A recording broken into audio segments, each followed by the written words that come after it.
প্রণব টুডু তো ওনার বাবা তো ছিলেন একসময় আমাদের সান্তালি ডিপার্টমেন্টের অল ইন্ডিয়া রেডিও। ওনার ছেলে আমি প্রণব টুডুকে জানি। এখন রাজনীতি তো যে কেউ দাঁড়াতে পারে, এখন এটা নিয়ে আমি কিছু বলতে যাই না, কারণ ওনার সঙ্গে তো আমার ফার্স্ট এবছরই পরিচয় হয়েছে। উনি বিভিন্ন রকম সামাজিক কর্মকাণ্ড করছিলেন আর কি। আর তারপরে এই যে ওনার যে সুপ্ত বাসনা সেটা আমি শুনতে পাচ্ছি।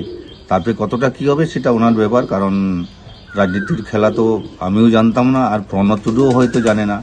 এবারে কি হয় সেটা জনসাধারণ বিচার করবে, জনগণের উপর এটা ছেড়ে দিতে হবে। এই যে জঙ্গলমহল যে আমাদের ঝাড়গ্রাম যে লোকসভা এরিয়াটা আছে, যে 7টা বিধানসভা এরিয়া রয়েছে, এখানে একটা জিনিস বুঝতে হবে যে এই যে গত বিধানসভা বলুন বা যেসব পঞ্চায়েত ভোটগুলো হচ্ছে, তো তার তুলনায় এই যে লোকসভা ভোটটা, এখানে যথেষ্ট একটা কেন্দ্রীয় বাহিনী মোতায়েন থাকবে। অনেক সময় যারা ভোটার যারা আসেন তারা ঠিকভাবে ভোটটা দিতে পারেন না, তো সেই ভয়টা অনেক সময় কি হয় যে তারা ঘর থেকেই বেরোতে পারেন না, অনেক সময় র্যাগিং হয়।